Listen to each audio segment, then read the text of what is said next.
On a eu à faire plusieurs démarches pour le rappeler à l'ordre. Mais Wafo n'a pas entendu.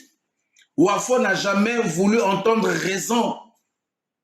Il y a eu plusieurs démarches pour le rappeler à l'ordre. Il y a eu plusieurs démarches, mes chers amis. Lorsque nous venons sur les réseaux sociaux, c'est parce que nous avons épuisé toutes les démarches que la Bible nous recommande. Quand la Bible nous recommande d'aller vers son frère, de régler entre nous, nous avons tout fait plusieurs fois.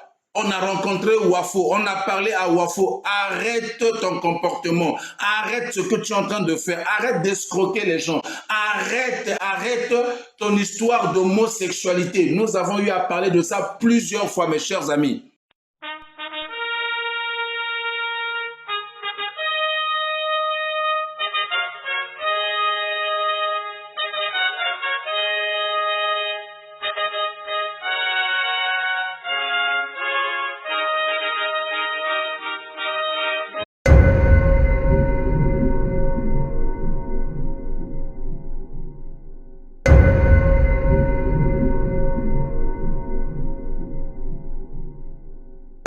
Ce n'est pas possible. Ce n'est pas possible, mes chers amis. Ce n'est pas possible. L'Église va très mal. En tout cas, l'Église va très mal avec ce genre de comportement des pasteurs escrocs, des pasteurs voleurs, des pasteurs impudiques, des pasteurs, comment dirais-je, qui ont amené des pratiques occultes dans l'Église. Aujourd'hui, il y a des pasteurs francs-maçons, il y a des pasteurs violeurs. Aujourd'hui, il y a des pasteurs, comment dirais-je, qui vendent des huiles. Il y a des pasteurs qui vendent du sel, qui vendent de l'eau. Il y a des pasteurs qui vendent beaucoup de choses alors que le Seigneur nous a interdit ces choses-là. Ce ne sont pas des choses recommandées par la Bible. Jésus ne vendait jamais de l'huile. Et les chrétiens dans tout ça, ils sont aveugles. Les chrétiens dans tout ça, ils ne voient pas ça. Mes chers amis, ma prière est que Dieu puisse donner le discernement à chacun des chrétiens. Parce que si vous avez le discernement, vous sauriez discerner le vrai du faux. Parce que Jésus a dit, il y aura des faux prophètes parmi vous. Il y aura des faux prophètes parmi vous. Mais lorsque nous commençons à dénoncer, les gens nous disent que non, mais pourquoi dénoncer? C'est entre vous. Qui a dit que c'est entre nous, mes chers amis? Là encore, il faut que tu sois un vrai pasteur. Oui, certes, nous savions que nous tous, nous avons nos défauts, nos erreurs, nos faiblesses. Mais pas jusqu'à ce niveau-là, mes chers amis. J'ai mes faiblesses. Mais je ne peux pas aller jusqu'au niveau d'aller escroquer donc de façon délibérée un frère. Ce n'est pas possible. Ce n'est pas possible. Je peux tomber une fois, on peut comprendre. Deux fois, on peut comprendre.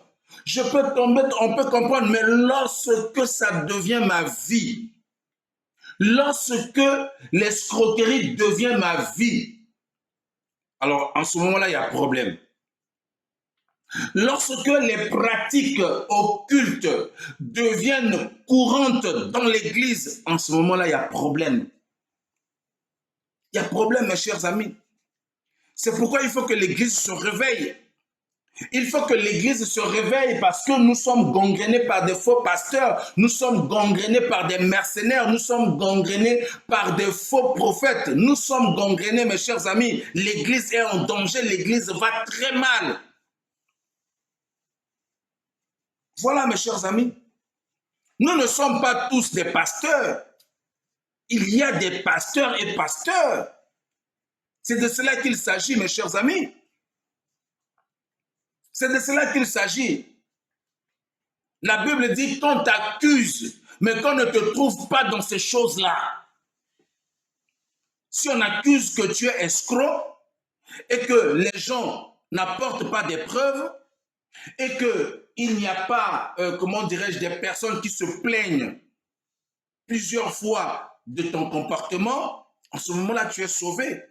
Tel que moi, là où je suis. Je ne dis pas que je suis juste. Je ne suis pas juste, hein, mais j'ai aussi mes faiblesses. D'accord?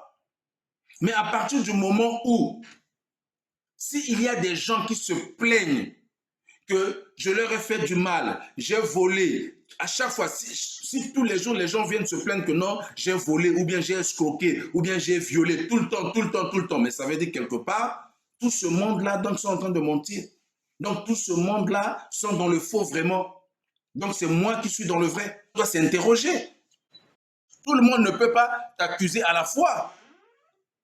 Donc, parmi les 10 personnes qui t'accusent, ça veut dire qu'il y a au moins 4 ou 5 personnes qui disent la vérité. Qui disent la vérité. Voilà, mes chers amis.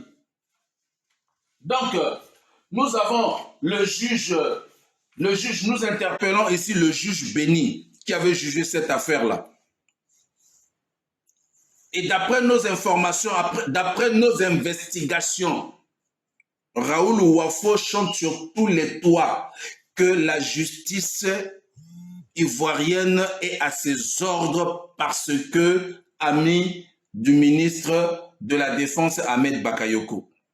Il chante sur tous les toits que vous ne pouvez rien me faire aussi longtemps que Ahmed Bakayoko sera au pouvoir, aussi longtemps que, comment dirais-je, aussi longtemps que Ahmed Bakayoko sera au pouvoir, moi, personne ne pourra me toucher ici en Côte d'Ivoire. Voilà le langage d'un homme de Dieu. Voilà comment un homme de Dieu. Je vais vous ouvrir une parenthèse, mes chers amis, pour vous montrer réellement à qui nous avons affaire. Je vous parle là des années 2005-2006. OK? Je me balade avec Ouafo. Ouafo, c'est mon ami.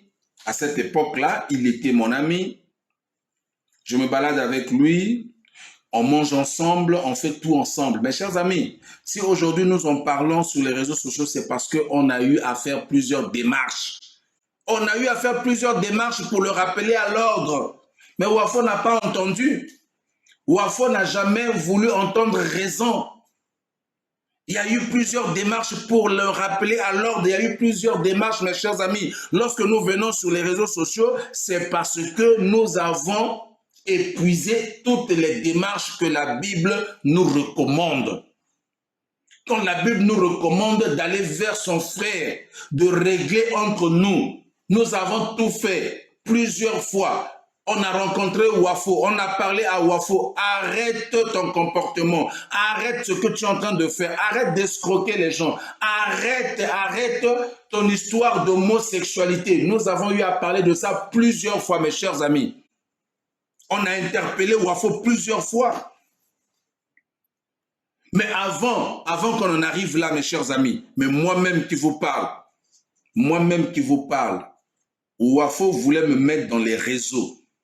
Ouafo voulait que je rentre aussi dans son réseau à lui, à cette époque-là. Mais mes chers amis, vous savez, quand vous êtes véritablement appelé par Dieu, vous ne pouvez pas vous laisser séduire par l'ennemi. Ouafo a pris mon numéro de téléphone, a donné chez un blanc. Et que le blanc là devait m'appeler. Il m'a dit d'accepter tout ce que le blanc là va me demander de faire. Mes chers amis, le blanc là m'a appelé. Je suis allé à la rencontre. Il m'a dit que c'est son partenaire. Il m'a dit que c'est son partenaire dans les affaires. Donc pour moi, parce qu'à la base, Ouafo, il est tout d'abord un homme d'affaires, hein, avant d'être pasteur. Donc il est d'abord dans les affaires. Donc vous voyez les Camerounais dans les affaires. Je ne dis pas que tous les Camerounais sont des escrocs, sont des voleurs. Non, tous les Camerounais ne sont pas. Il y a des Camerounais qui sont honnêtes. Il y a des Camerounais qui sont conscients. Il y a des Camerounais qui sont sérieux. Mais nous savons tous que certains, souvent, sont dans les escroqueries. Et donc, Ouafo me dit que c'est un partenaire d'affaires. Ok, un partenaire d'affaires. À cette époque-là, nous n'avions pas encore l'église. Ouafo n'avait pas encore l'église comme aujourd'hui. ceux qui connaissent Wafo depuis ces années-là peuvent dire aujourd'hui si les années 2000, je prends 2004, 2005, 2006, Wafo n'avait pas encore l'église. OK? Mais on organisait des programmes qu'on organisait où le monde venait. Les gens venaient et on prêchait l'évangile. C'était beau à cette époque-là. D'accord? Et pendant que nous organisâmes des programmes d'évangélisation, des programmes de prière, de veillée de prière, et à cette époque-là, Wafo n'avait pas encore d'église. En tout cas, il n'avait pas l'église. L'église, c'est maintenant. L'église, c'est récent là. C'est récent là. Il y a, je ne sais pas, ça va faire peut-être 10 ans, si je ne me trompe pas. Sinon, mais en 2006, jusqu'en 2006, Wafo n'avait pas encore d'église. 2004, 2005, 2006, Wafo n'avait pas encore d'église. Jusqu'à ce que moi et lui, on s'est séparés après cette situation-là. La situation dont je vais vous expliquer maintenant là. Alors, le blanc m'appelle, j'arrive au rendez-vous. Le blanc est venu me prendre dans sa voiture, une très belle voiture. Le blanc me prend. Nous étions au Cap Sud. Ceux-là qui connaissent le centre commercial Cap Sud à Abidjan. Si je me suis trompé aussi, dites-moi que pasteur, vous vous êtes trompé. Si je me suis trompé, dites-moi que le pasteur vous êtes trompé. Cap Sud, n'est-ce pas? C'est un centre commercial qui est à Abidjan. Parce qu'il y a le centre commercial Cap Sud, il y a aussi Sokosé. C'est les deux centres commerciaux que moi et Raoul Wafo, nous fréquentions à l'époque. À cette époque-là, c'était ces centres commerciaux-là que nous, on avait l'habitude de fréquenter. Parce que dans ce centre commercial, il y avait des restaurants à l'intérieur, il y avait aussi des banques, il y avait tout à l'intérieur. Vous voyez, un centre commercial complet. Alors, Wafo me dépose au Cap Sud, centre commercial Cap Sud. Il me dépose là, il me dit que il y a un blanc qui va m'appeler. Bon, je ne l'ai jamais connu, ce blanc-là, je ne l'ai jamais rencontré auparavant. D'accord? Alors, mes chers amis, le blanc arrive en voiture. Très belle voiture. Je ne m'en souviens plus de la marque, sinon je vous l'aurais dit. Mais très belle voiture, hein? C'était une voiture 2 portières, hein? Genre Porsche, un truc comme ça. Donc le blanc me prend, paf, on est parti, on arrive chez lui à la maison. Et quand on arrive chez lui à la maison, on rentre dans son salon, une très belle maison. Alors il me laisse au salon. Quand il me laisse au salon, mes chers amis, il rentre dans sa chambre. Il est resté dans sa chambre pendant un moment. Moi, j'étais resté au salon. Il avait allumé la télévision, il a mis la musique. Et moi, j'étais au salon. Et au bout de quelques temps, le blanc là arrive. Mes chers amis, je suis resté bouche bée. Le blanc est arrivé, il est sorti de sa chambre, mes chers amis. Ce que je vous dis ici, c'est la vérité. Le blanc sort de sa chambre. Quand le blanc sort de sa chambre, il sort en culottant, en caleçon, quoi. En slip. Carrément en slip, avec un lot d'argent à la main, avec des produits, comment on appelle ça, les produits que les homosexuels utilisent souvent, là. Comment vous appelez ça? Le lubrifiant. Donc le blanc sort de sa chambre pour me rejoindre au salon avec une somme d'argent. Je pense que c'était entre 2 ou 3 millions. Il a attrapé à la main comme ça. Vous voyez, 2 ou 3 millions, vous pouvez l'attraper comme ça. 2 ou 3 millions de francs CFA, bien sûr. Vous pouvez l'attraper comme ça à la main. Donc, il a attrapé l'argent comme ça. Il avait le lubrifiant à la main, en caleçon. Il arrive au salon. Mes chers amis, quand il arrive au salon, il me voit, il dit, oh, vous êtes encore comme ça? Un peu comme pour me dire que tu es encore habillé. Donc lui, il s'attendait qu'il allait me trouver déjà Alors, il dépose le lubrifiant sur la tablette, il dépose l'argent sur la tablette, il prend son téléphone, il appelle Wafo, il dit, mais le gars que tu m'as envoyé là, finalement, on dirait il ne comprend rien du tout. Et il met le haut-parleur, c'est Wafo qui parle. Wafo dit, oh, mais homme de Dieu, mais je t'avais dit que, ah, mais fais seulement, regarde, là tu es dans le réseau là, ne rate pas, c'est une chance pour toi. Ne rate pas, c'est une chance pour toi. J'ai dit, Wafo, donc toi, tu m'as envoyé ici pour me faire enculer, quoi. Et pour de l'argent. Et donc, toi, c'est ce que tu fais. Écoutez ce qu'il me dit. Il me dit,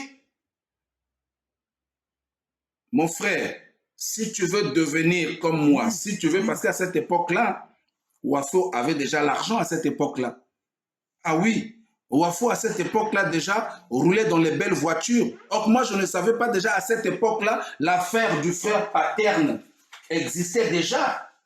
À cette époque-là, Wafo avait déjà perçu plus de 650 millions de la part du frère paterne. À cette époque-là.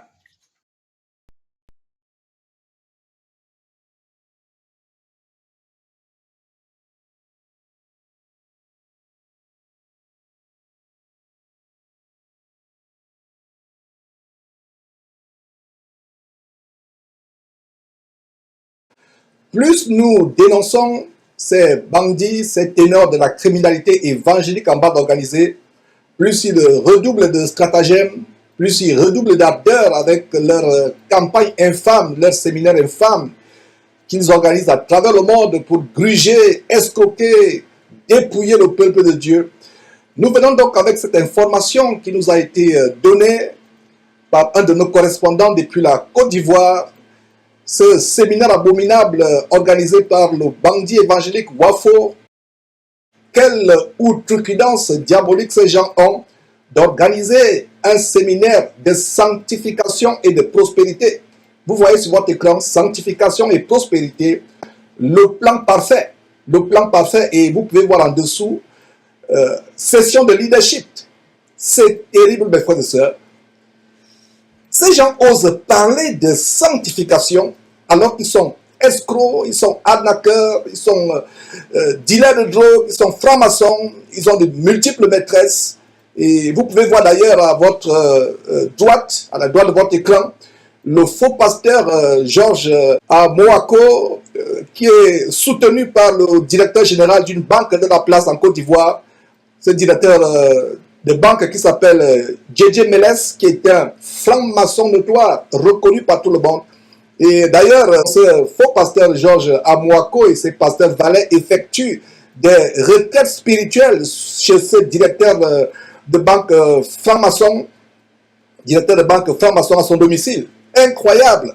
Donc voilà Masolo Tunasi qui certainement est dans la loge avec eux, sauf que lui il est tellement malin, tellement rusé et sait très bien se déguiser. Il joue très bien le jeu en se camouflant ses abominations, ses escroqueries sous un vernis de sanctification pour voiler les yeux aux pseudo-chrétiens mal affermis qui sont aveuglés, n'ayant pas le discernement et ne lisant pas leur Bible. Mes frères et sœurs, fuyez de tels hommes. Fuyez-les plus que la mort. La raison pour laquelle nous faisons cette intervention express inopinée, c'est parce que c'est choquant. Voilà des personnes qui se déguisent comme leur maître, le diable. D'ailleurs, ce n'est pas étonnant parce que la Bible dit que le diable se déguise en ange de lumière. Il n'est pas étonnant que leurs agents, leurs enfants, leurs fils se déguisent aussi en ministres de Christ. Leur ruine sera soudaine. Nous continuons à les exposer. Nous organiserons petit à petit des grandes émissions pour exposer ces bandits de la criminalité évangélique en bande organisée. Et c'est vraiment terrible, mes frères et sœurs, des choses que nous montrons. Donc voilà donc Masolo Tunasi, invité par le faux pasteur Ralou Wafo. Ces bandits évangéliques osent parler de sanctification alors qu'ils sont homosexuels. Ils sont pédés, escrocs, arnaqueurs, dealers de drogue, francs-maçons. Ils ont des maîtresses, comme vous pouvez voir au bas de votre écran. La soi-disant chanteresse camerounaise Ekobe Makon, qui est la maîtresse de Wafo. D'ailleurs, la femme de Wafo les avait surpris en plein ébat sexuel. Mais elle garde le silence à cause de son amour démesuré de l'argent, à cause de l'amour du monde, à cause de la vie de cocaïne, les grandes tenues, les grandes toilettes. Donc voilà, mes frères et sœurs, des choses que nous exposons. Ces personnes qui osent parler de la sanctification, de quelle sanctification, mes frères et sœurs, parle-t-on? De quelle sanctification? Voilà des agents de Satan. Et la raison pour laquelle nous faisons cette intervention, c'est pour vous annoncer les couleurs. Nous ferons des émissions de plus en plus dans les jours à venir. Et c'est le même cas avec Sanogo, qui ont des maîtresses. Et vous pouvez voir d'ailleurs la chanteresse Cynthia Zeli, qui est la maîtresse de Sanogo. Une chanteuse de Sanogo. Et d'ailleurs, vous pouvez voir, discerner très bien la photo où Sanogo prie. Voilà donc le pasteur Sanogo qui prie. Mais sa femme a les yeux parce qu'elle est désespérée. Elle est au courant des infidélités de Sanogo. Elle ne croit plus en lui. Mais est obligée de jouer le jeu exactement comme la femme de Wafo. Nous allons dénoncer ces gens. Et petit à petit, on a un gros paquet qui est arrivé. Nous sommes tout simplement en train de nous préparer. D'ailleurs, voilà une photo où ce Sanogo est avec sa maîtresse, cette Cynthia Zeli, en face du domicile de cette dernière. Ça, ce n'est qu'un avant-goût, un petit avant-goût, mes frères et sœurs. Ce qu'on va vous montrer dans les jours à venir, les enfants hors mariage, les maîtresses, et voilà une maîtresse, mes frères et sœurs. Et ça, c'est un petit avant-goût. Nous vous montrerons des choses choquantes, mes frères et sœurs. Et ces pasteurs que vous suivez, fuyez ces gens comme la mort. Vous qui signez des pactes avec ces faux pasteurs, vous qui avez des connexions spirituelles, diaboliques, avec ces pasteurs qui sont dans la franc-maçonnerie, qui sont dans la cabale comme Masolo Tunasi, que vous voyez sur votre écran, qui a des connexions spirituelles avec ses ouailles, ses fans à travers le monde. Nous vous montrons ces choses pour vous ouvrir les yeux.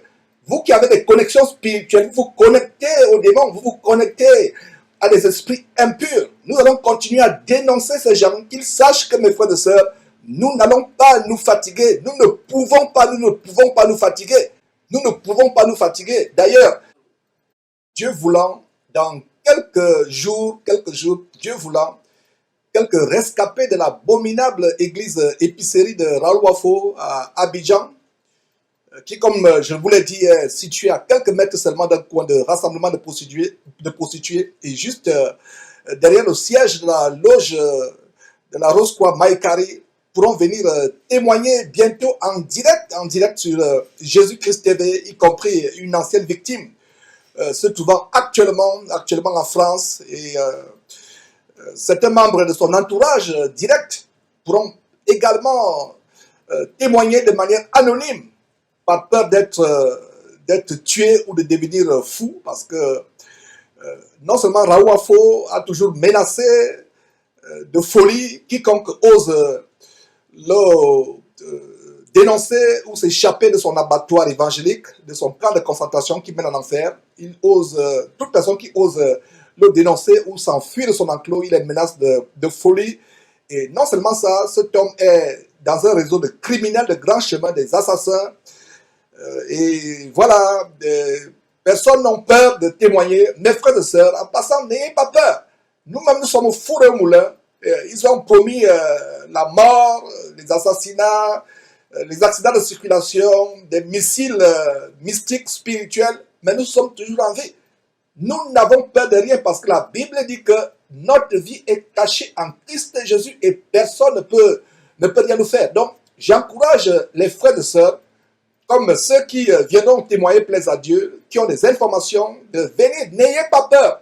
Et si vous gardez le silence devant Dieu, vous vous rendez coupable des crimes, des forfaits, des abominations de ces bandits évangéliques. N'ayez pas peur d'eux. Le Seigneur Jésus a dit, n'ayez pas peur d'eux, car il n'y a rien de caché qui ne restera sans être dévoilé. Donc, nous vous encourageons. Ces gens ne peuvent rien vous faire. Maintenant, si vous manquez de foi, si vous avez peur, tout au moins, on va prendre votre témoignage de manière anonyme.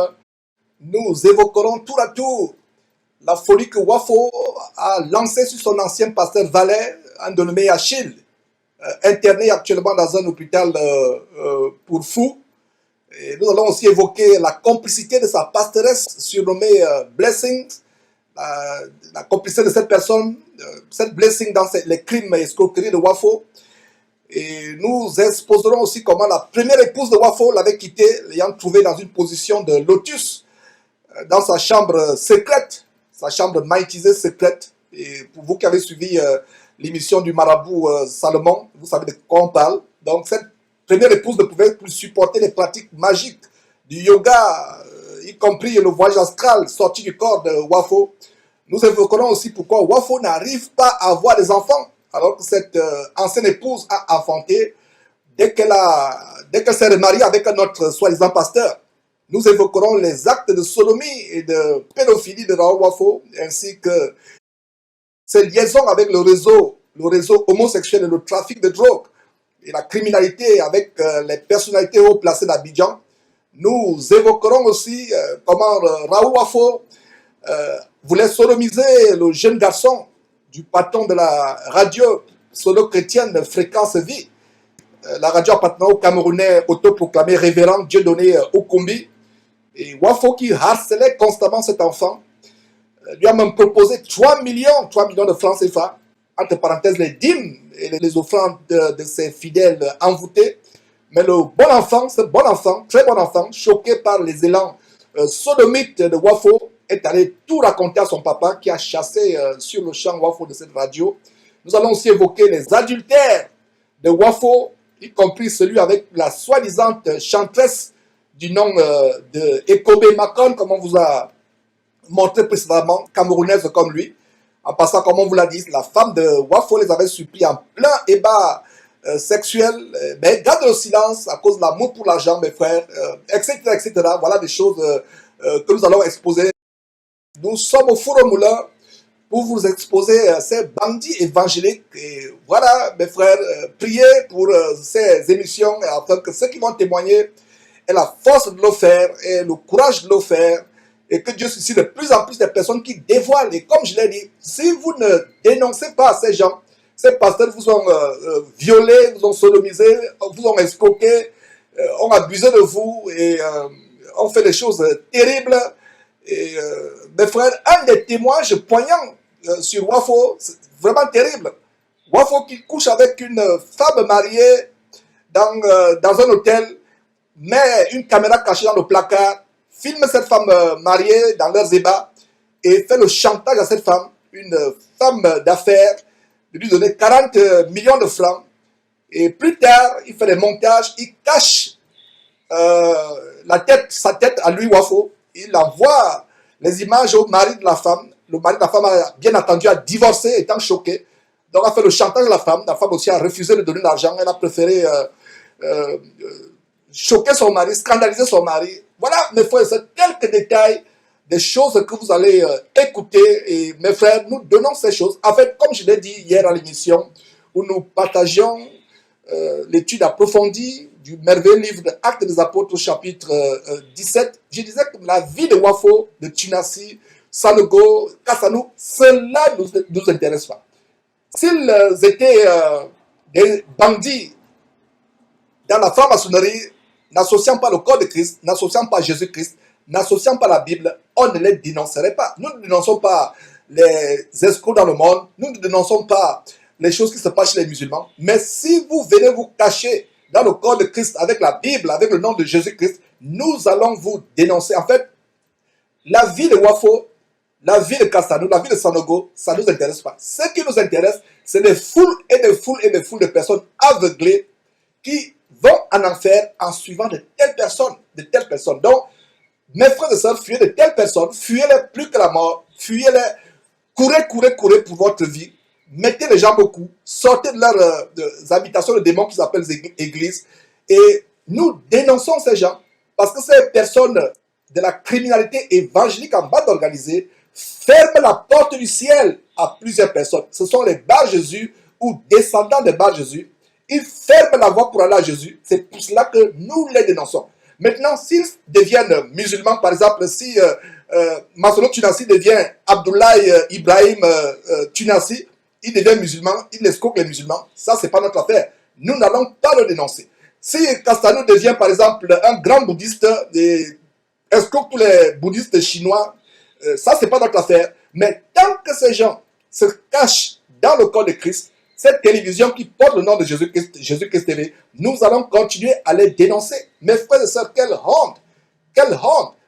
Vous avez entendu, mes frères et sœurs, et c'est des témoignages qui vont venir. D'ailleurs, vous qui êtes à Abidjan, vous pouvez vérifier ces informations.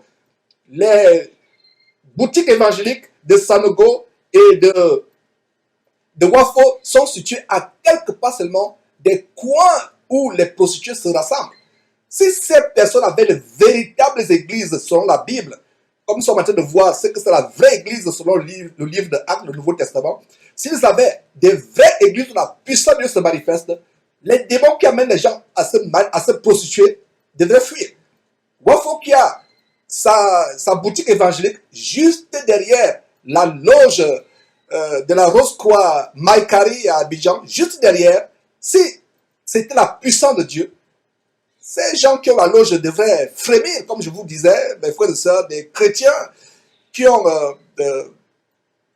déstabilisé des marabouts qui avaient leur boutique de maraboutage à côté de leur lieu de prière. Les marabouts ne pouvaient plus supporter. On a des témoignages. Ces démons qui amènent les gens à venir se prostituer sont à l'aise. Ce n'est pas surprenant que, quand vous voyez dimanche, ces femmes habillées avec les faux cheveux sur la tête, les habits serrés, les pantalons, les hauts talons et tous ces artifices de beauté d'emprunt et de frivolité ou de mondanité, ces personnes qui vont comme des prostituées sont à l'aise, effectivement, parce que les démons qui se manifestent à côté des coins de prostituées, des coins de bordellerie, ces démons, c'est les mêmes démons qu'on retrouve chez Wafo, qu'on retrouve chez Castano, qu'on retrouve chez Tunasi, chez Sanogo. C'est pour cela que ces démons sont à l'aise. Ces démons de prostitution, ces démons de la loge rosicrucienne Maïkari ou Ekanka sont à l'aise. Ils peuvent être dans le même quartier, ils peuvent être à quelques pas l'un de l'autre, à quelques mètres. De quoi parlons-nous là? Et voilà, dans cette émission, nous allons la faire. Et de plus en plus, les documents vont nous parvenir. D'ailleurs, rien que les témoignages. Parce que la Bible dit que le témoignage de 2 personnes vaut mieux que le témoignage d'une personne. Et c'est des personnes qui, la plupart, ne se connaissent même pas. Chacun donne son témoignage et ces personnes qui ne se connaissent pas donnent leur témoignage et leur témoignage s'accorde. Donc, voilà, mes frères et sœurs, des choses que nous allons dénoncer dans les jours à venir afin que les yeux s'ouvrent.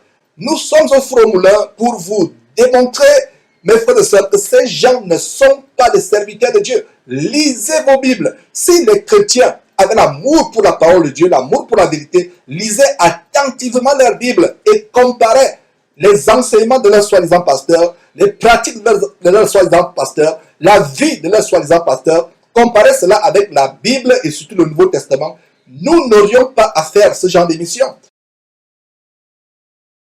Donc, tout l'argent que Wafo avait à cette époque-là, les belles voitures avec lesquelles il roulait, c'était l'argent du frère Paterne.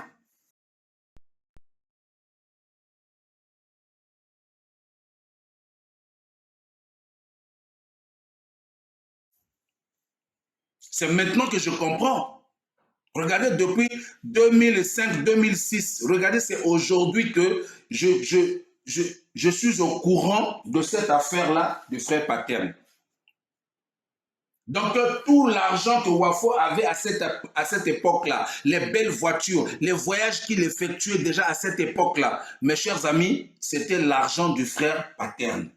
Les 650 millions que le frère Paterne lui avait donné pour investir dans les affaires et il a fait retourner la situation comme quoi c'est le frère Paterne qui le doit. Mes chers amis, c'est depuis ce jour-là, moi et Wafo, c'est depuis ce jour-là nous nous sommes séparés, mes chers amis.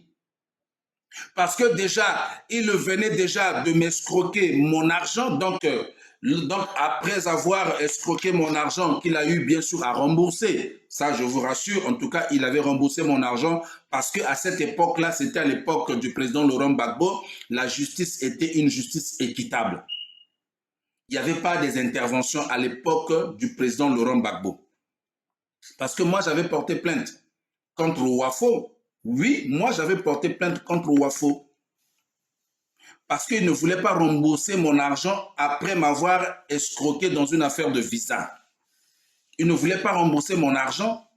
Et donc, j'ai demandé plusieurs fois à des hommes de Dieu qui sont allés le voir pour lui parler. Voilà, ça tombe bien. Ceux-là qui connaissent le patriarche Équien.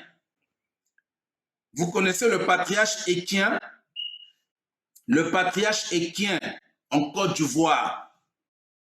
Le patriarche Équien, je le cite ici, il connaît cette affaire-là, il a eu à jouer le médiateur entre moi et Raoul Ouafo à cette époque-là. Voilà, ça me revient en esprit, mes chers amis. Ceux qui connaissent le patriarche Équien, vous pouvez mettre en commentaire ici, si je suis en train de mentir, s'il n'y a pas un certain patriarche Équien en Côte d'Ivoire qui a joué le rôle de médiateur entre moi et Raoul Ouafo. Mais c'était en vain.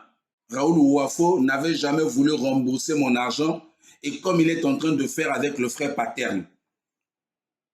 Et comme il ne voulait pas rembourser mon argent, moi j'avais porté plainte à cette époque-là. Et à cette époque-là, il y avait la justice. À cette époque-là, en tout cas, mes chers amis, tu ne pouvais pas t'amuser à l'époque de Laurent Gbagbo. Il y avait la justice. La justice n'était pas aux ordres à cette époque-là.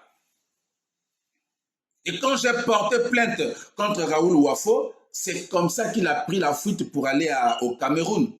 Et c'est depuis le Cameroun, il a cherché à négocier avec moi pour que je puisse lui permettre de rentrer et qu'il me rembourse mon argent. Et c'est comme ça qu'il a réussi à me convaincre parce qu'il m'avait rassuré, il m'avait donné la garantie qu'il allait rembourser mon argent cette fois-là.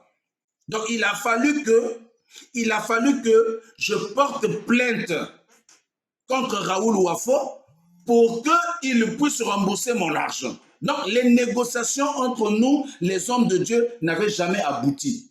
Tous les hommes de Dieu qui ont intervenu dans cette affaire-là étaient butés contre un mur. Ouafo ne voulait rien savoir, Ouafo ne voulait pas rembourser mon argent. Donc, il y avait le patriarche Équien qui me connaît très bien. Il me connaît très bien. Demandez au patriarche Équien, il va vous dire. Il me connaît très bien. Il y avait aussi l'apôtre Dao Suleiman, paix à son âme, qui connaissait aussi très bien l'affaire.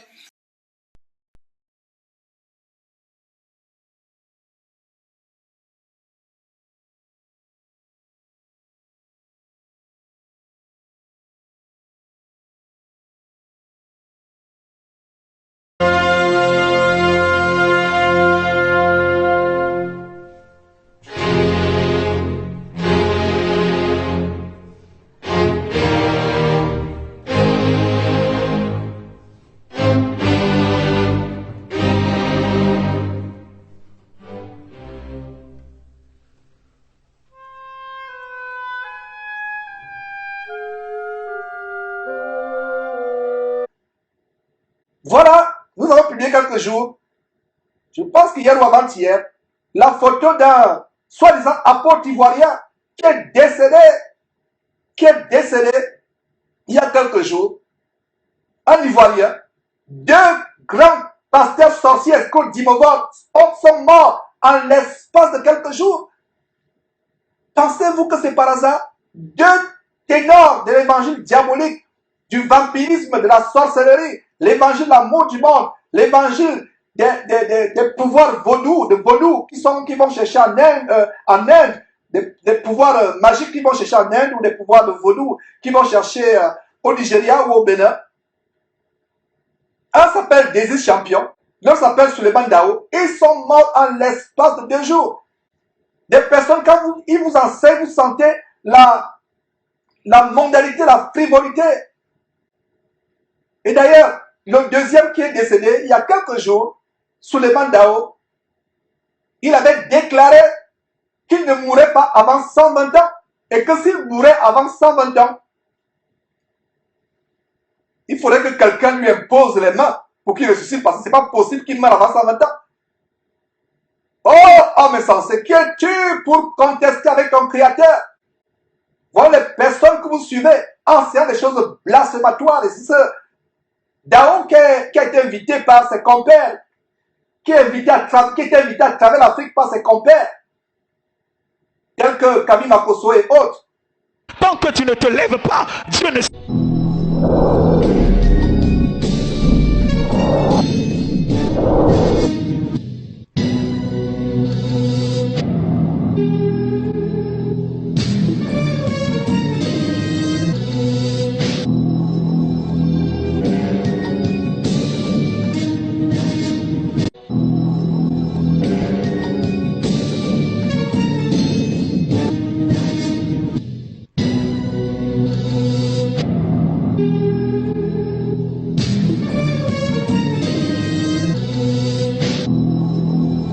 C'est alors qu'il y a un ange chargé des eaux qui va entrer en action. C'est alors qu'il y a un ange chargé des eaux qui va entrer en action. C'est alors qu'il y a un ange chargé des eaux qui va entrer en action. Et l'ange qui a la responsabilité des eaux me dit, l'ange des eaux. C'est pour cette raison que quand vous priez, j'aurais l'habitude de dire, ne chassez pas les esprits des eaux. Ne chassez pas les esprits des eaux. Ne chassez pas les esprits des eaux. En chassant les esprits des eaux, tu vas commencer à chasser ton bonheur. En chassant les esprits des eaux, tu vas commencer à chasser ton bonheur. En chassant les esprits des eaux, tu vas commencer à chasser ton bonheur.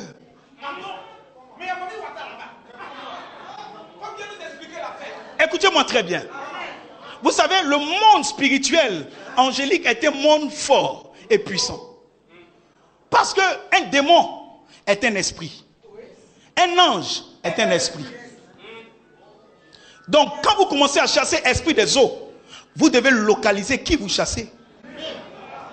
On ne chasse pas les esprits des eaux, mais on chasse les démons des eaux. On ne chasse pas les esprits des eaux, mais on chasse les démons des eaux. On ne chasse pas les esprits des eaux, mais on chasse les démons des eaux. Parce qu'un esprit, un ange est un esprit. Or, dans l'eau, il y a un ange des eaux. Or, dans l'eau, il y a un ange des eaux. Or, dans l'eau, il y a un ange des eaux. Donc, en venant dire esprit des eaux, peut-être que c'est l'ange des eaux qui était venu ce jour-là pour t'apporter les richesses qui sont sous la mer. Et toi, tu l'as chassé sans t'en rendre compte. Mais écoutez-moi bien, les plus grandes richesses qu'un homme de Dieu peut avoir se trouvent dans l'eau. Les plus grandes richesses qu'un homme de Dieu peut avoir se trouvent dans l'eau. Les plus grandes richesses qu'un homme de Dieu peut avoir se trouvent dans l'eau. À partir de cet instant, je déclare ce soir que l'ange des eaux sera actif. L'ange des eaux sera mobile. L'ange des eaux ne restera pas tranquille. Maintenant, la bonne nouvelle que j'ai pour toi, c'est qu'il va avoir ce soir une confrontation d'esprit contre esprit. Mais l'ange des eaux, ira jusque dans ton village. Si tu peux te lever pour dire amen, tu reçois ce que l'ange des eaux est en train de provoquer dans ta vie ce soir. Tu reçois ce que l'ange des eaux est en train de provoquer dans ta vie ce soir. Tu reçois ce que l'ange des eaux est en train de provoquer dans ta vie ce soir. Dis amen foi et reçois ce que j'annonce. Dis amen foi et reçois ce que j'annonce. Dis amen foi et reçois ce que j'annonce.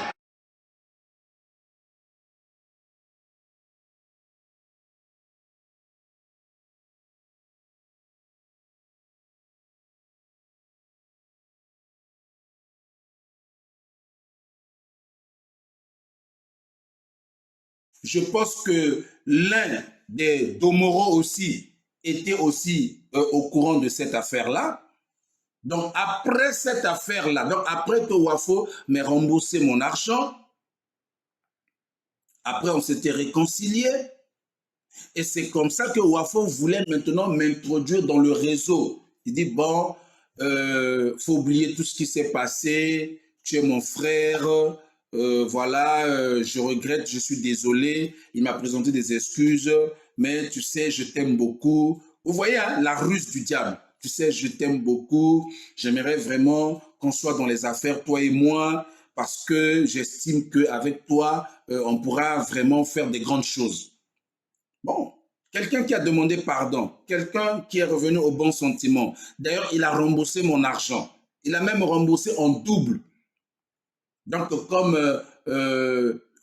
pour payer aussi les dommages et intérêts. Donc, il m'a donné de l'argent un peu en plus pour que je me calme définitivement.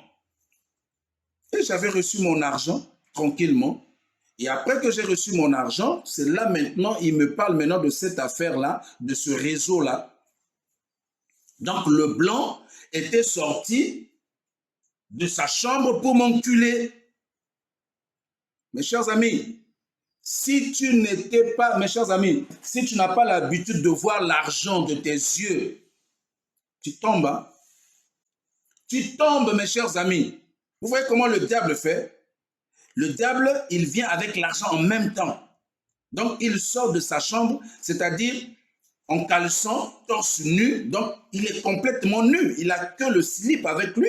Il me rejoint au salon avec le lubrifiant, avec un cigare dans la bouche. Le lubrifiant, de l'autre côté, il y a l'argent. La main droite, il a tenu de l'argent.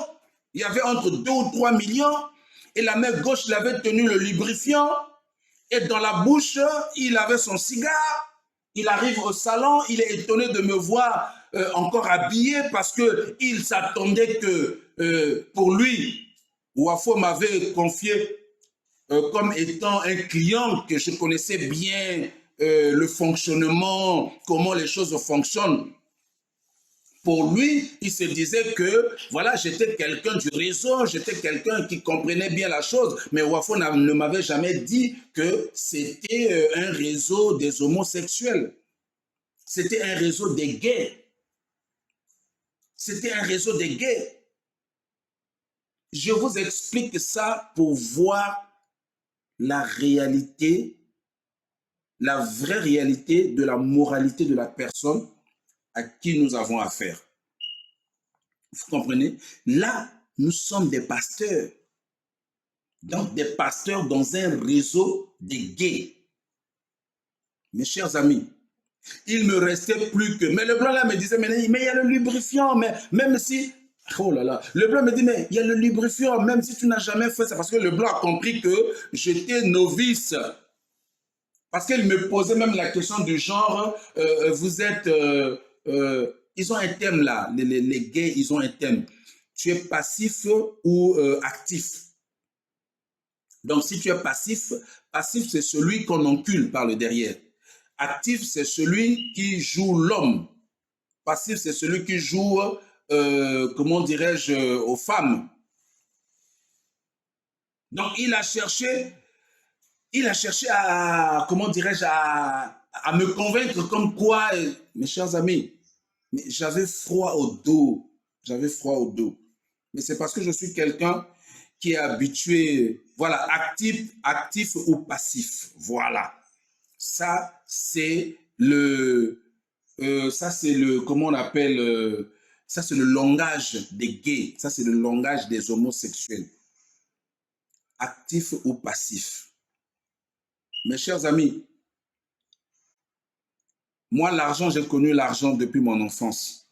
Je suis né, mes parents étaient déjà riches. Mes parents avaient déjà de l'argent. Je suis né dans une famille qui a l'argent. Je ne suis pas né dans une famille pauvre. Donc, j'ai connu l'argent depuis l'enfance.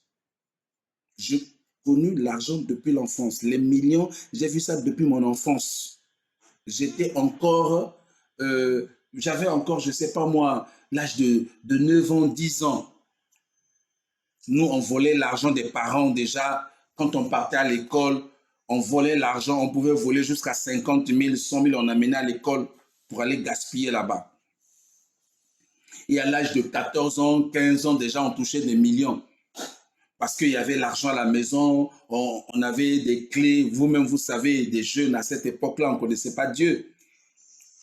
On avait des clés passe-partout, on avait falsifié des clés, donc qui nous permettraient d'ouvrir la chambre de papa ou de la chambre de maman, et on ouvrait les chambres derrière les parents. Quand les parents étaient absents, on volait de l'argent, on partait dans les boîtes de nuit avec ça. Donc, j'ai connu l'argent depuis mon enfance, depuis mon adolescence. J'ai connu l'argent. Donc, je ne tremble pas devant l'argent. Ce n'est pas le fait de voir 1 million, 2 millions, 5 millions, 10 millions que je vais mettre à trembler.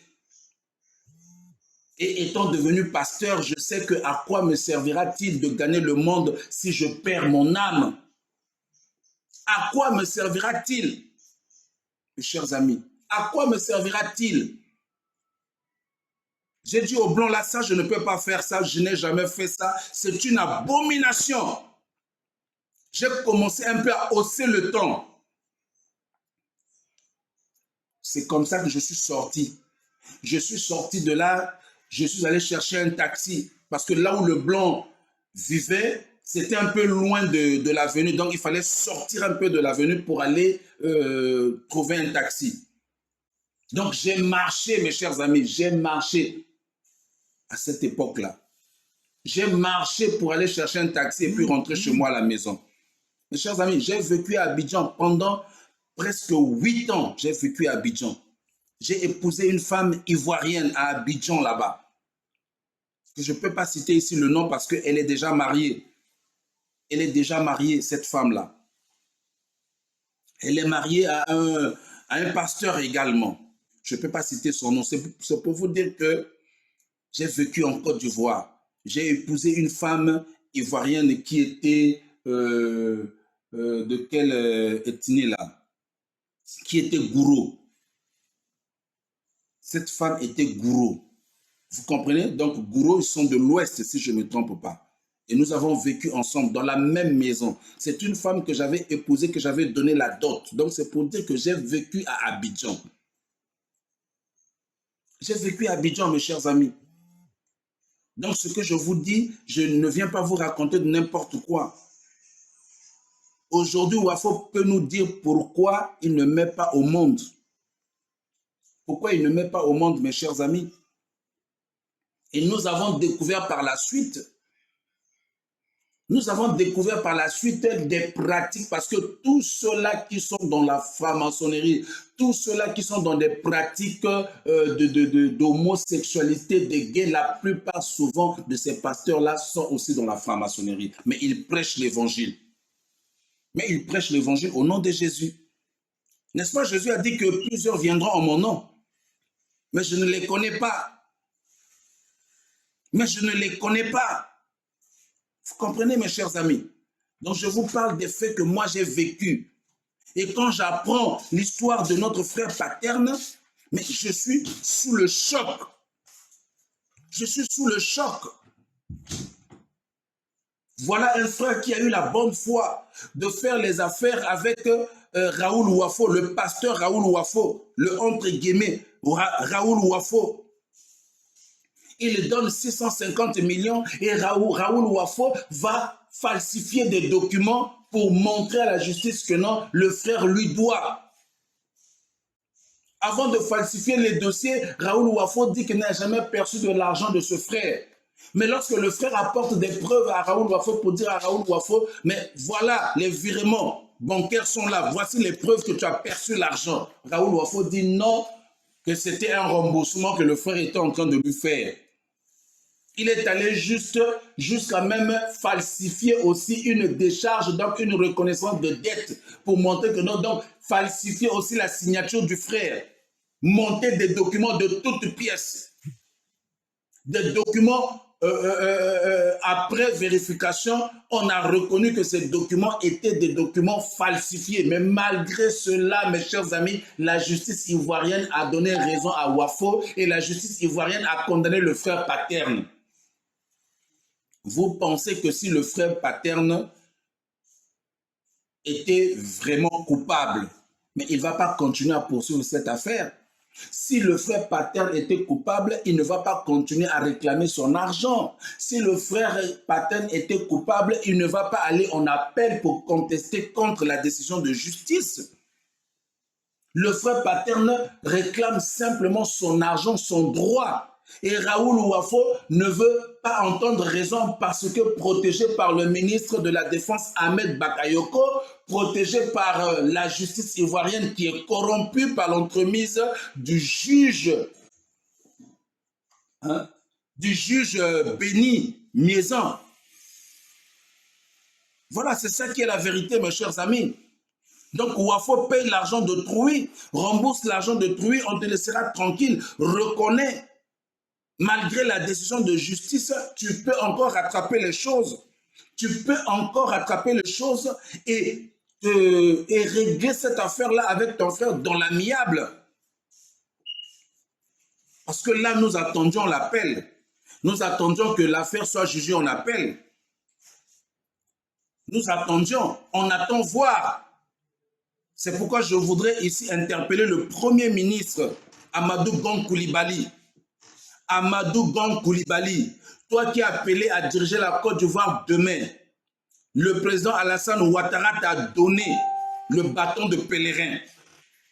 Le président Alassane Ouattara t'a choisi pour le succéder si bien sûr tu gagnes les élections. Parce que rien n'est gagné à l'avance. Mais quelle est l'image que tu renvoies?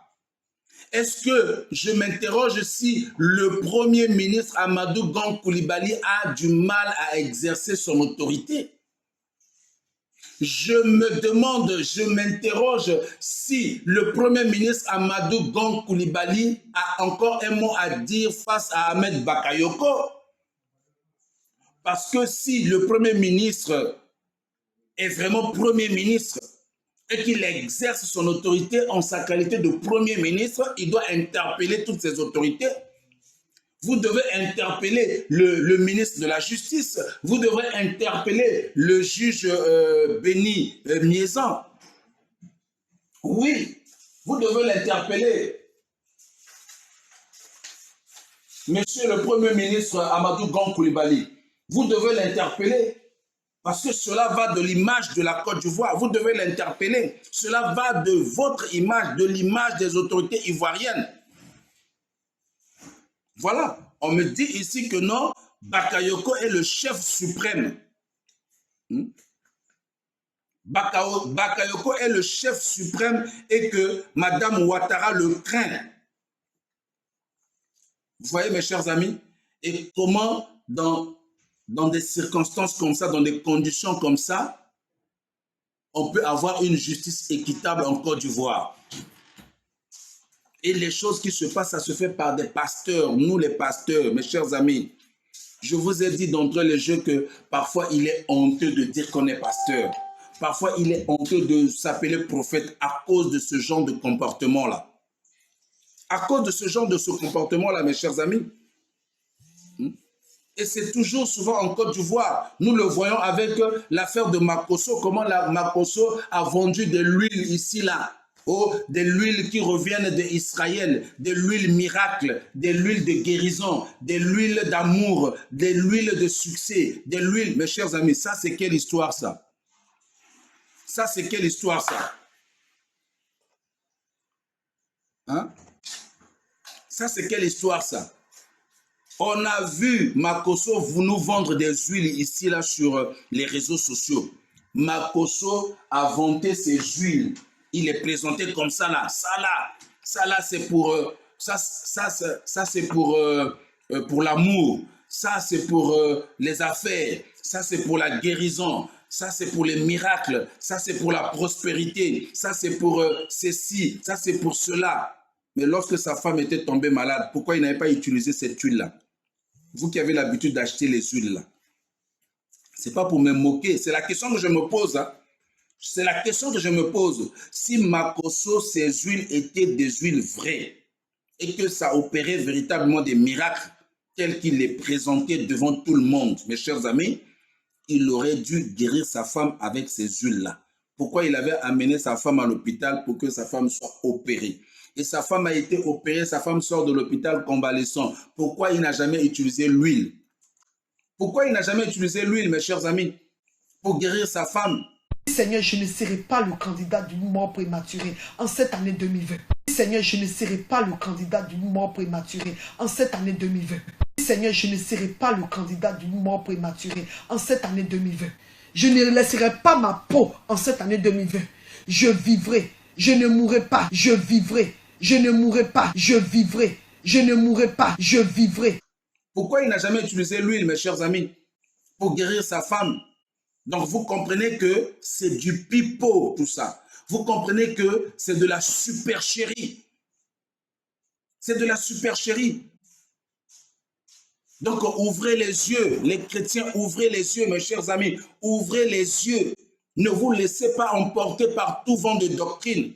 Ne vous laissez pas berner par de faux pasteurs, de faux prophètes. Réveillez-vous.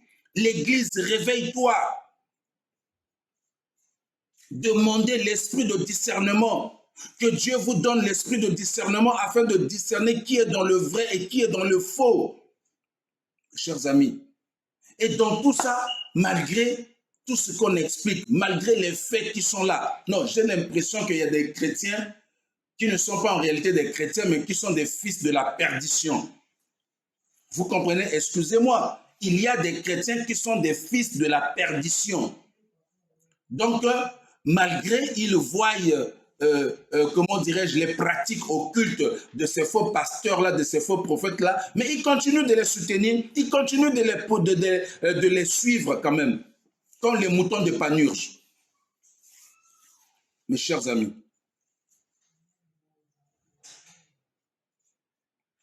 mes chers amis, l'Église, il n'y a qu'un seul nom que Jésus nous a laissé, mes chers amis, dans lequel les malades sont guéris. Dans le nom de Jésus, les malades sont guéris. Dans le nom de Jésus, nous sommes délivrés. Dans le nom de Jésus, nous sommes sauvés. Nous ne sommes pas sauvés avec de l'huile ou bien avec de l'eau. Non, nous sommes sauvés par la parole. La Bible dit, tout est sanctifié par la parole. Au commencement était la parole était avec Dieu, et la parole était Dieu, et la parole faite chair, habitée parmi les siens. Mais les siens ne l'ont pas reconnu, mais à tous ceux qui l'ont reçu, il leur a donné le pouvoir de devenir enfants de Dieu. Vous comprenez, mes chers amis? Ça aussi, c'est difficile à comprendre. Les chrétiens ne cherchent pas eux-mêmes à lire la parole de Dieu et afin de la comprendre avec l'aide du Saint-Esprit. Non, les chrétiens attendent qu'on puisse prendre la nourriture, on les met toujours dans la bouche. Donc les chrétiens, c'est comme ça. Ils ont l'habitude d'ouvrir la parole de la Bible qu'à l'église. Mais à la maison, ils ne savent pas méditer la parole de Dieu, ils ne lisent pas eux-mêmes la parole de Dieu. Et lorsqu'on leur prêche quelque chose, lorsqu'on leur dit, il y a l'huile qu'on vend ici, là, ils ne se posent même pas la question, est-ce que Jésus vendait de l'huile? Est-ce que Jésus vendait de l'eau? Non, les chrétiens ne se posent même pas la question. Est-ce que Jésus avait une canne? C'est comme je vois ces derniers temps-là, il y a des pasteurs qui ont des cannes, qui ont des épées, il y a des pasteurs qui ont des soutanes compliquées. Jésus n'avait jamais porté ces choses-là. Les apôtres n'ont jamais porté ces choses-là. Nous sommes fondés par le fondement des prophètes et des apôtres, Jésus-Christ, la pierre angulaire. Mes chers amis, ouvrez les yeux. Ouvrez les yeux, mes chers amis, ouvrez les yeux. Ne vous laissez plus berner. Jésus n'a jamais vendu l'huile, mes chers amis. Montrez-moi un passage où Jésus avait vendu l'huile. Ça n'existe pas dans la Bible. Jésus n'a jamais vendu l'huile.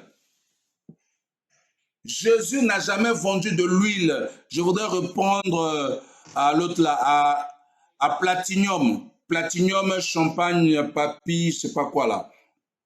Jésus n'a jamais... Vous voyez, non? Les chrétiens, oh, Makoso avait dit que Jésus vendait de l'huile. Mais mes chers amis, vous suivez ce que Makoso a dit ou bien vous suivez ce que la Bible dit?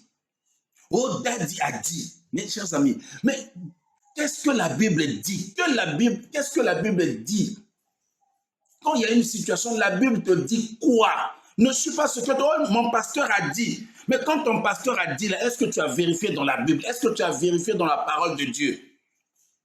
Faire comme comment on appelle les chrétiens de Béret. Les chrétiens de Béret, à cette époque-là, mes chers amis, les chrétiens de Béret, la Bible dit, ils vérifiaient à la lumière de la parole de Dieu ce que les apôtres les enseignaient. Tous les enseignements qu'ils recevaient des apôtres, mes chers amis, les chrétiens de Béret vérifiaient ces enseignements-là à la lumière de la parole de Dieu. Mais les chrétiens d'aujourd'hui, non, non, non. Non, non, non. Les chrétiens d'aujourd'hui ne vérifient pas la lumière de la parole de Dieu. Ils ne vérifient pas. Dès que le pasteur a dit, oui, le pasteur a dit. Donc, un matin, je veux revenir ici. Je veux vous dire, bon, je vais vous dire par exemple, je vais prendre un exemple. Je prends par exemple, voilà. Je prends par exemple ce truc-là, ok? Un jour, je peux me présenter ici. Je prends les bonbons là, les bonbons mentholés là. Attendez, je vais faire sortir un. Voilà.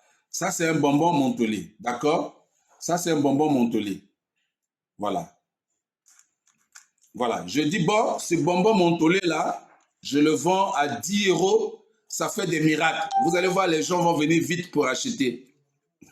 Et on va dire que non, c'est le pasteur Noumazalaï qui a dit que non, le bonbon mentholé là, ça guérit, voilà, ça libère, ça délivre. Et les gens vont se mettre à acheter. Voilà l'ignorance des chrétiens. Voilà les gens sont attachés toujours à des pratiques, des trucs. Non, mes chers amis, Dieu n'est pas dedans. Vous comprenez? Dieu n'est pas dedans. Arrêtez de vous faire escroquer par des pasteurs. Arrêtez de vous faire tromper par des pasteurs qui vendent des huiles.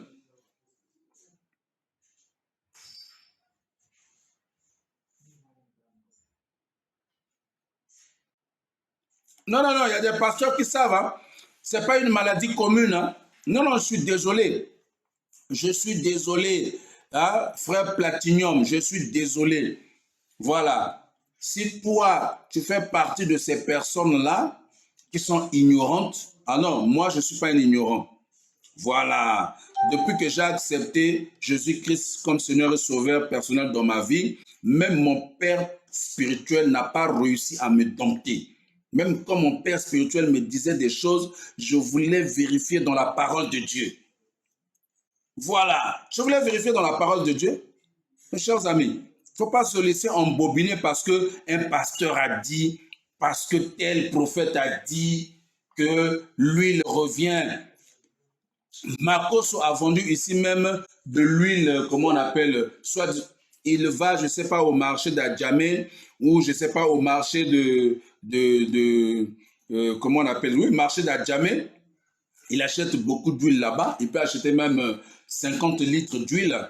Alors, il cherche des petites bouteilles là. Il fabrique des trucs. Il peut prendre des échantillons où il a acheté, par exemple, en Israël, parce que où il va souvent en Israël, là-bas, il peut prendre des échantillons. Mais la plus grande quantité là, mes chers amis, il les fabrique sur place. Et quand il vient ici en France, il vend ces huiles-là. Il vend ces huiles-là. Il y a l'huile pour l'amour, il y a l'huile pour, comment on appelle, pour le succès, il y a l'huile pour le commerce, il y a l'huile pour, un peu comme à l'époque quand nous, on était dans le monde là. Quand moi, j'étais dans le monde, dans des pratiques occultes, on avait des choses comme ça. C'est pareil, il n'y a pas la différence, mes chers amis. Je rends grâce à Dieu hein, de me faire passer dans ce monde-là, afin de découvrir ce qui se passe dans ce monde-là. Et aujourd'hui, étant chrétien, étant homme de Dieu, personne ne peut me tromper. Tu ne peux pas me tromper, me dire que non, l'huile est vendue et que Jésus vendait de l'huile. Et que oh non, il y a des secrets qui ne sont pas écrits dans la Bible. Mes chers amis, tout ce qui n'est pas dans la Bible est démoniaque. Toute pratique, ce que les apôtres n'ont jamais fait, ce que les prophètes n'ont jamais fait, les apôtres, même si les prophètes ont fait, parce qu'il faut dire aussi que l'Ancien Testament est l'ombre des choses à venir. Le corps est en Christ. Vous comprenez?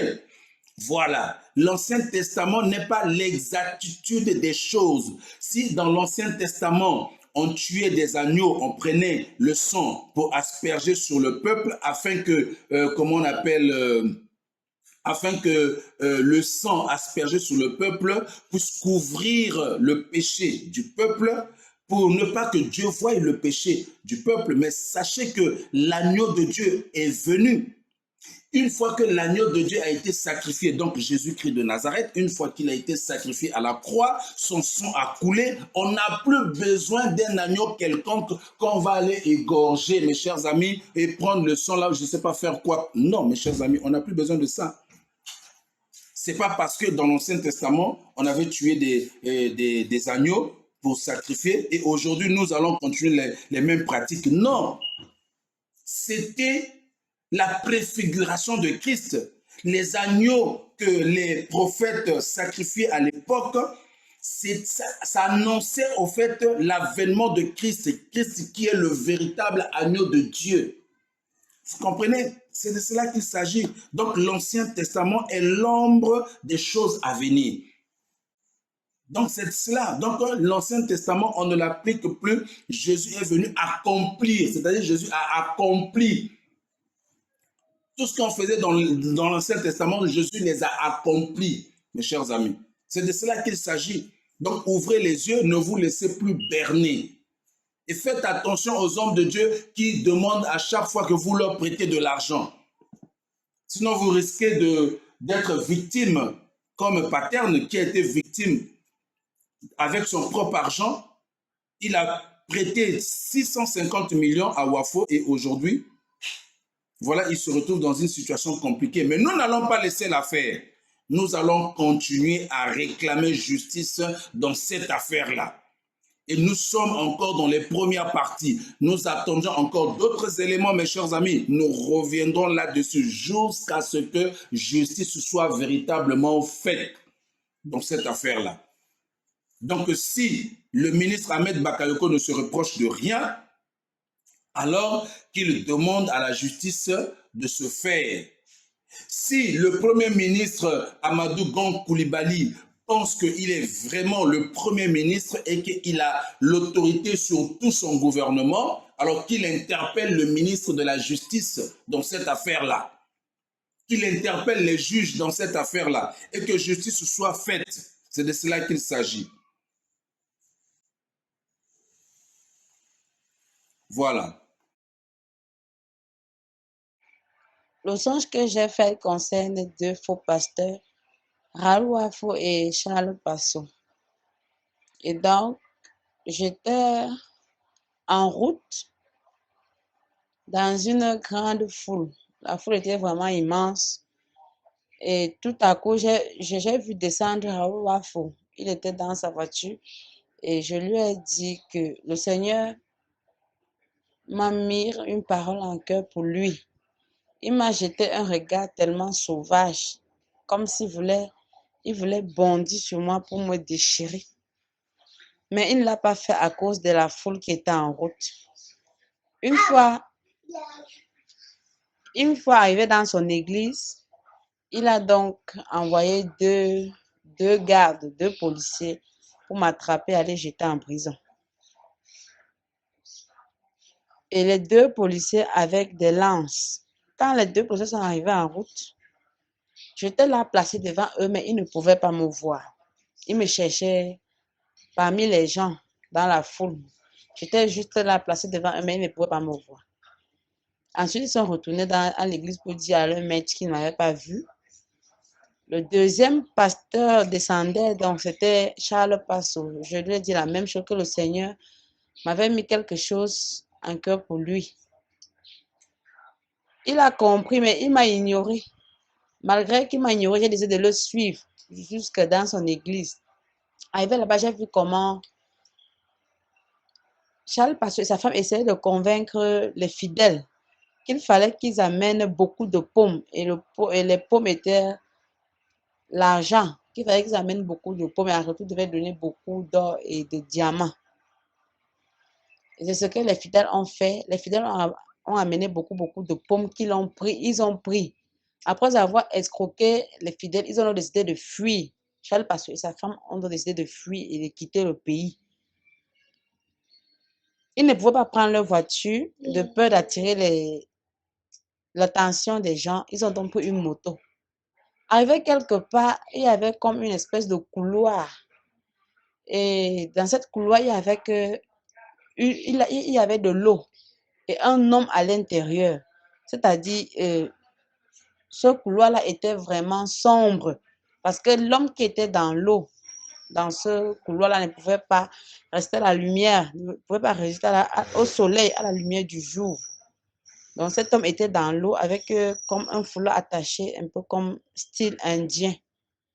Et donc, avec les deux mains placées au dos et dans l'eau, parce que l'homme ne pouvait pas résister hors de l'eau.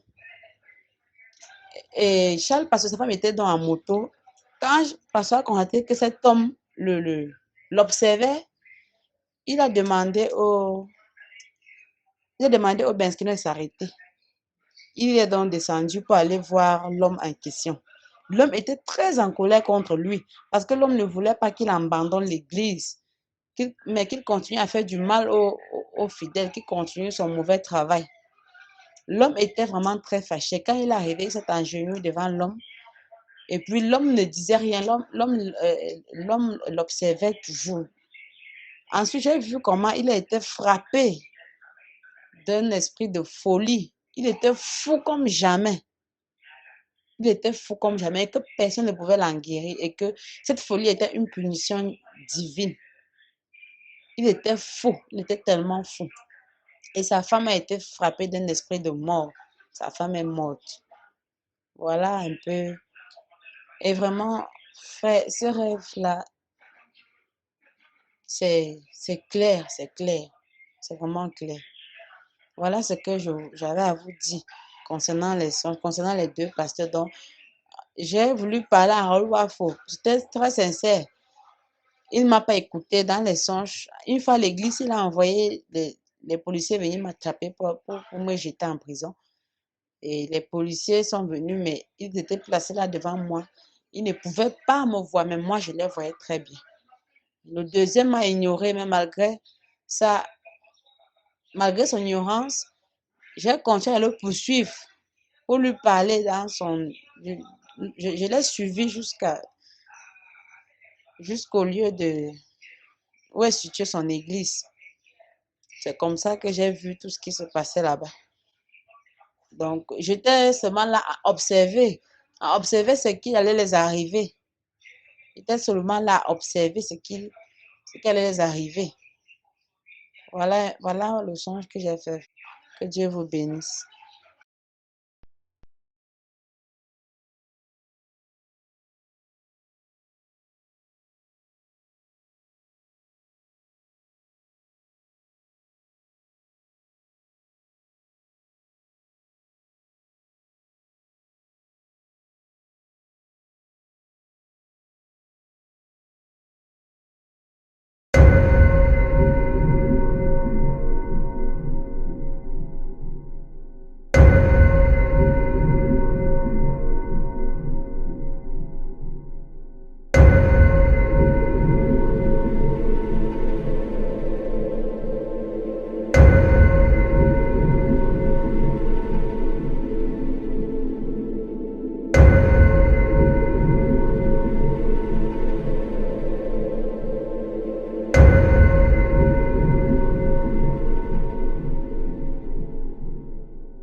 Jésus-Christ TV, vous connaîtrez la vérité et la vérité vous affranchira.